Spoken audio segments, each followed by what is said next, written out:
શ્રી સ્વામિનારાયણ ભગવાનની જય. સરદારમાં શ્રીએ વાત કરતાં કહ્યું, બીજાનો મહિમા સમજી સેવા કરે, બીજાનો મહિમા સમજી સેવા કરે ને પોતાના દોષ જુએ તે દાસ. દાસના લક્ષણ પગના તરિયા ઘસી નાખે નહીં. ઘણા એમ દાસ ના થવાય. જો દાસને બીજાનો મહિમા સમજી સેવા કરે. બીજાને એમને સેવા નહીં, મહિમા સમજીને સેવા કરે. સેવા તો બધા કરે છે, મનમાં બીજો ભાવ હોય એ સેવા ના કરે, એ ચાકરી કરે. સેવા તો આ બીજાનો મહિમા સમજીને સેવા કરે. અમથો નહીં. આપણે બધા મોટે ભાગે અમથા કરતા હોય, કરે સેવા કરે, પણ મહિમા સમજી સેવા કરે અને પોતાના દોષ જુએ. પોતાના ગુણ ના જુએ. મારામાં આટલા બધા ગુણ છે, આમ છે. પોતાના દોષ જ જોયા કરે અને બીજાનો મહિમા સમજી સેવા કરે એ દાસ. દાસનો દાસ થાય તે જ સિદ્ધ છે. આકાશમાં ઉડે, પાણી ઉપર ચાલે એ સિદ્ધ નહીં. સિદ્ધ આને કહેવાય. દાસનો દાસ થાય એ સિદ્ધ. ભલે રેતીમાં ચાલે, સામાન્ય જમીનમાં ચાલે, પણ મહિમા સમજી પોતાનો દોષ જુએ એ દાસ. દાસનો દાસ થાય તે જ સિદ્ધ છે. આપણે સિદ્ધાઈ આકાશમાં ઉડે, પાણીમાં ચાલે, અગ્નિમાં પ્રવેશ કરે એ સિદ્ધ નહીં. જે દાસનો દાસ થાય એ સિદ્ધ છે. અને એ તો એની મોટાઈ વધતી જાય.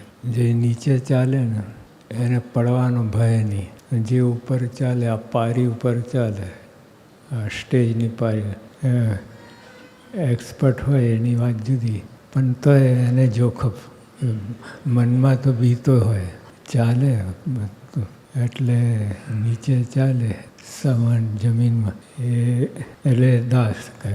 એ જો કબીરે પણ કહ્યું, ઊંચા સબ કોઈ ચાલે, નીચા ના ચાલે કોઈ. નીચા એકવાર નીચા ચાલે તો સબસે ઊંચા હોય. બધા આધ્યાત્મિક ક્ષેત્રમાં બધે જ આ છે. દાસ બીજાનો મહિમા સમજી. અને આ બધા જે અસલી સંત હોય, ખરેખર સંત હોય એ આ. અને બીજા બનાવટી સંત હોય આમ કરે. એટલે સંતમાં તો અહીં બધા આવી જાય, હરિભક્તો, બાળકો બધા. અને આવી રીતે દાસપણું લાવવું, એમાં શાંતિ છે, પરમ શાંતિ. આમ જરા ઊંચો થયો ને પડે હેઠો. ઊંચા થવા માલ નહીં. અને આ સત્સંગમાં તો ખરેખર સત્સંગમાં દાસના દાસ થવું એ સિદ્ધ. હવે બીજી વાત કરે, ધ્યાન કરે, ભજન કરે, યોગાભ્યાસ કરે, જપ તપ ત્યાગ વૈરાગ વગેરેનું ફળ એટલું જ કે જે પોતાને ભગવાનના ભક્તનો દાસનો દાસ માને.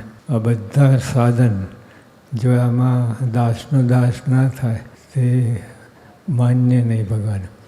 આ બધા સાધન કરે, ધ્યાન, ભજન, યોગાભ્યાસ, જપ તપ ત્યાગ વગેરેનું ફળ એટલું જ કે જે પોતાને ભગવાનના ભક્તના દાસનો દાસ માને એ છે. ભક્તના દાસનો દાસ થઈને રહે તેને જ અમે શ્રેષ્ઠ માનીએ છીએ. અને આ ઇનામ મોટું, ભગવાન એને શ્રેષ્ઠ માને, દાસનો દાસ થઈને રહે. એટલે આપણે આ કલમ ચલાવી, આ કલમમાં આપણે ઊંડા ઉતરવું, કેવી રીતે દાસ થાય, શું કરવાથી દાસ. અને આમાં કંઈ કે જો દાસના દાસ થઈ રહે જે સત્સંગમાં, ભક્તિ તેની ભલી માનીશ, રાચીશ તેના રંગમાં. ભગવાન રસ બસ આપણી જે ભેગા ભેટા થઈ જાય અને છોડે જ નહીં તમને. તમારે છોડવું હોય ભગવાન છોડે નહીં. એટલા એટલે આ રંગે રંગાવું. દાસના દાસ થઈ રહે જે સત્સંગમાં, ભક્તિ તેની ભલી માનીશ રાચીશ તેના રંગમાં. ભગવાન આ ગમે. આવા ભલે રૂપારો ના હોય, દેખાડો ના હોય, ગમે, પણ આવા લક્ષણ હોય, દાસના દાસ થઈ રહે સત્સંગમાં. ભક્તિ તેની ભલી માનીશ રાચીશ તેના રંગમાં.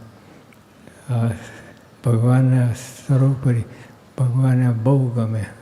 પછી મહારાજ રાજકોટમાં વાત કરે છે, કોઈ ગુણનું માન સંત પાસે ન રાખવું. કોઈ ગુણનું માન સંત પાસે ન રાખવું. એ બધું જાણે છે, બધું જ ખ્યાલ. એના એક પગલું ભરે એમાંથી ખ્યાલ આવી જાય કેવું છે. એટલે એની આગળ માન રાખવું જ નહીં, કોઈ પ્રકારનું માન રાખ. કોઈ ગુણનું માન સંત પાસે ન રાખવું. જે અભિમાન રાખે છે તેના પ્રત્યે અમને સહેજે અરુચિ રહે છે. ભલે આમ કોટ બૂટ ટાઈપ પહેરીને આવે, ભગવાન અરુચિ, સહેજે સહેજે, એટલે આમ જાણીને ના કરું અરુચિ, આમ સહેજે. જે અભિમાન રાખે છે તેના પ્રત્યે અમને સહેજે અરુચિ રહે છે. સરળ ચિત્ત રહેવું તે અનંત ગુણોનું મૂળ છે. સરળ ચિત્ત, જેમ વારે વરે એને પોતાનો ઠરાવ જ નહીં. કોઈ સંત કહે અને બીજા હરિભક્તો કહે પણ પોતાનો ઠરાવ નહીં, એટલે જે નમે બધાને. અને કેટલું બધું ફળ. સરળ ચિત્ત રહેવું, સરળ ચિત્ત રહેવું તો એનું ફળ તે અનંત ગુણોનું મૂળ છે. અનંત ગુણોનું મૂળ છે. પણ આ હાથમાં આવે નહીં આ કલમ, એટલે ગુણ આવતા અટકે. જો આગળ લખે સરળ ચિત્ત રહેવું તે અનંત ગુણોનું મૂળ છે. સરળતા વિના મેરુ જેટલા ગુણ હોય તો પણ ટકતા નથી. સરળતા વિના પોતાનો ઠરાવ જ નહીં. બધી જે શુભ ક્રિયા હોય એ સહેજે એ કરે, પોતાનો ઠરાવ હોય તો અક્કડ રહે. આ મંડળમાં બધું આવું જ થાય છે. સત્સંગ મંડળ જ્યાં હોય ત્યાં એક કે બે એવા હોય જડ પકડ રાખે, નમે જ નહીં, કોઈનું માને જ નહીં. એ ભગવાન રૂચશે જ નહીં. સરળ ચિત્ત રહેવું કે બધા હળી મળીને જે નિર્ણય થાય એ રીતે કરવું. પોતા એકલાનો ઠરાવ નહીં એવો હોય. પોતાનો ઠરાવ પણ એ પોતાનો ઠરાવ માને જ નહીં. એ બધા 5 જણ હોય એ ઠરાવ પોતાના એકલાનું ધાર્યું થાય તો પણ બધાને ઉમેરે. આપણે બધાએ કર્યું છે એવું. એકલો એના મનનું વાત થાય તો એ માને નહીં કે બધા આપણે બધા 5 જણે નિર્ણય કર્યો. અને પ્રમુખ સ્વામી, યોગી આપા બધા એ જાણે, બધું જાણે શું કરવાનું શું. અને એ જાણે કે મારા કયા પ્રમાણે કરશે તો આ સુખી થશે. એ બધું જાણે, પણ તો એ પોતાનો ઠરાવ નહીં. જે 5 જણ મળીને પ્રમુખ સ્વામી અમે બધાને જાણે તો 5 જણને ભેગા કરે. 5 જણને સર્વાનુમતે જે નિર્ણય થાય એ માન્ય કરે. પોતાનો જ હોય પોતે, પણ તો એ 5 જણે નિર્ણય કર્યો એવું માને. સરળતા વિના મેરુ જેટલા ગુણ હોય તો પણ ટકતા નથી. આટલા બધા ગુણો હોય મેરુ જેટલા. મેરુ ક્યાં ને ચણી બોર ક્યાં. એટલા બધા ગુણ હોય તો પણ ટકતા નથી કે ક્યાંય ઉડી જાય. સરળતા હોય તો બધા ગુણો ટકે. અને બધા અનંત ગુણોનું મૂળ છે. રાજાઓ પણ મોટા પાસે નમતા રહે તો તેની કીર્તિ વધે છે. નમે નહીં તે બધું ખુવે છે. નમે નહીં બધું ખુવે છે. અક્કડપણું રાખે, મારું ધારું બધું થાય એવા બધા આવા મંડળોમાં હોય, એક કે બે નીકળ્યા હોય આમાં કલ્પના. પોતે હેડ ના હોય તો માને એવું. એટલે આ ખાતે શેરી વાત કરતા કે બહુ છક છે તે અનંત દોષોનું મૂળ છે. ઓલા સરળતા અનંત ગુણોનું મૂળ છે. અને છક હોય, ખોટો છક હોય, કોઈ વાતમાં માલને દમ ના હોય, બહુ છક છે તે અનંત દોષોનું મૂળ છે.